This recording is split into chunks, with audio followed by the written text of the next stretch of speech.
ರಾಮ ವಿರೋಧಿಯನ್ನ ಮತ್ತೆ ಅವರು ವ್ಯಕ್ತಪಡಿಸಿದ್ದ ಎದ್ದು ಕಾಣಿಸುತ್ತೆ.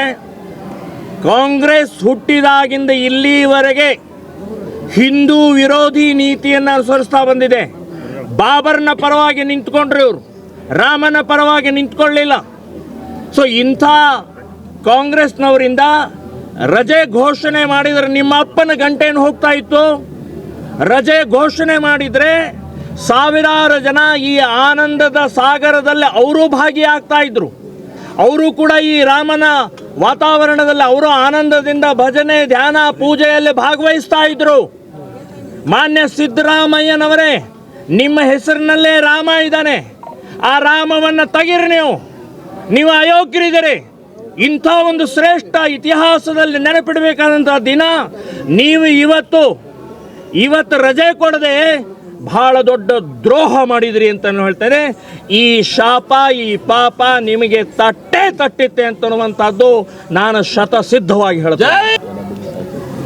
ನೋಡಿ, ಕೆಲವೊಂದು ಜನ ಭಾರತೀಯ ಮುಸ್ಲಿಮರು ಅವರು ಬಾಬರ್ ಮಸೀದಿ ಅಲ್ಲೇ ಮತ್ತೆ ಕಟ್ಟುತ್ತೀವಿ ಅಂತನ್ನುವಂಥದ್ದು ಹೇಳ್ತಾ ಇದ್ದಾರೆ. ನಾನು ಹೇಳ್ತಾ ಇದ್ದೀನಿ, ಯಾರ್ಯಾರು ಅಪಪ್ರಚಾರ ಮಾಡ್ತಾ ಇದ್ದಾರೆ, ಯಾರ್ಯಾರು ಕೆಣಕ್ತಾ ಇದ್ದಾರೆ, ಅವರೆಲ್ಲರೂ ಕೂಡ ಪ್ರಭು ಶ್ರೀರಾಮಚಂದ್ರನ ಈ ಅಲೆಯಲ್ಲಿ ಕೊಚ್ಚಿ ಹೋಗ್ತಾ ಇದ್ದಾರೆ. ರಾಮನ ಶಾಪ ತಟ್ಟುತ್ತೆ, ಸರ್ವನಾಶ ಆಗ್ತಾರೆ ಅಂತನ್ನುವಂಥದ್ದು ಈ ಸಂದರ್ಭದಲ್ಲಿ ನಾನು ಹೇಳ್ತಾ ಇದ್ದೀನಿ. ಸರಿಗ ಇಲ್ಲ, ಬಟ್ ಪ್ರಾಣ ಪ್ರತಿಷ್ಠಾಪನೆ ಮಾಡ್ತಾ ಇದ್ದಾರೆ ಅಂತ ಇದು ತಪ್ಪು ಅಂತ ಕೆಲವೊಂದು ಜನ ಹೇಳ್ತಾರೆ. ಇದ್ರ ಬಗ್ಗೆ ಏನು ಹೇಳ್ತೀರಾ? ನೋಡಿ, ಅಪಸ್ವರಗಳಲ್ಲಿ ಬೇರೆ ಬೇರೆ ರೀತಿ ಇರುತ್ತೆ. ಇದು BJP ರಾಮ, RSS ರಾಮ, ನಾವು ಅಲ್ಲೇ ಹೋಗಬೇಕು, ಆಮೇಲೆ ಮೂರ್ತಿ ಪೂರ್ಣ ಆಗಿ, ಇದು ದೇವಸ್ಥಾನ ಪೂರ್ಣ ಆಗಿಲ್ಲ, ಬರೀ ಗರ್ಭಗುಡಿ ಮಾತ್ರ ಆಗಿದೆ ಅಂತನ್ನುವಂಥದ್ದನ್ನು ಬೇರೆ ಬೇರೆ ರೀತಿಯ ವ್ಯಂಗ್ಯವನ್ನು ಮಾಡ್ತಾ ಇದ್ದಾರೆ. ನಾನು ಹೇಳೋದು, ಇವತ್ತು ಈ ಗರ್ಭಗುಡಿನೇ, ದೇವಸ್ಥಾನದಲ್ಲಿ ಗರ್ಭಗುಡಿ ಬಹಳ ಮಹತ್ವದ್ದು. ಸೊ ಗರ್ಭಗುಡಿ ಅನ್ನುವಂಥದ್ದು ಶ್ರೇಷ್ಠವಾದಂಥದ್ದು. ಆ ಗರ್ಭಗುಡಿಯ ಪೂರ್ಣ ಆಗಿ ಮೂರ್ತಿಯ ಪ್ರತಿಷ್ಠಾಪನೆ ಆಗ್ತಾ ಇರುವಂಥದ್ದೇ ಪೂರ್ಣ ಪ್ರಮಾಣದ ಪೂಜೆಗೆ ಸಲ್ಲುವಂಥ ದಿನ ಅದು. ಸೊ ಅಂಥದ್ದನ್ನು ಅಪಸ್ವರ ಎತ್ತುವುದು ಅಥವಾ ಇದು ಸರಿಯಲ್ಲ, ಅದು ಸರಿಯಲ್ಲ ಅಂತ ಹೇಳುವಂಥದ್ದು ಮೂರ್ಖತನ ಅಂತ ಹೇಳ್ತೇನೆ, ಶತಮೂರ್ಖತನ ಅವರು.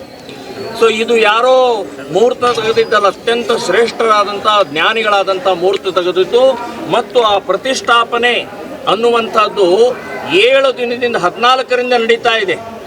ಸೊ ಅದು ಅತ್ಯಂತ ಶಾಸ್ತ್ರೋಕ್ತ ನಡೀತಾ ಇದೆ.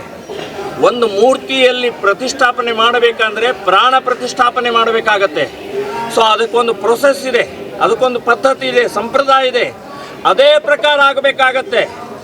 ಹಾಗಾಗಿ ಗರ್ಭಗುಡಿ ಇದು ಪೂರ್ಣ ಆದ ನಂತರ ಮೂರ್ತಿ ಪ್ರತಿಷ್ಠಾಪನೆ ಮಾಡಬಹುದು ಅಂತ ಹೇಳಿ ಶಾಸ್ತ್ರ ಹೇಳುತ್ತೆ. ಯಾರು ಅಪಸ್ವರ ಅಪಪ್ರಚಾರ ಮಾಡ್ತಾ ಇದ್ದಾರೆ ಅವರು ಬಾಯಿ ಮುಚ್ಕೊಂಡು ಇರೋದು ಒಳ್ಳೆಯದು ಅಂತನ್ನುವಂಥದ್ದು ನಾನು ಹೇಳ್ತಾ ಇದ್ದೀನಿ. ರಾಜ್ಯ ಸರ್ಕಾರ ರಜೆಯನ್ನು ಘೋಷಣೆ ಮಾಡಲಿಲ್ಲ.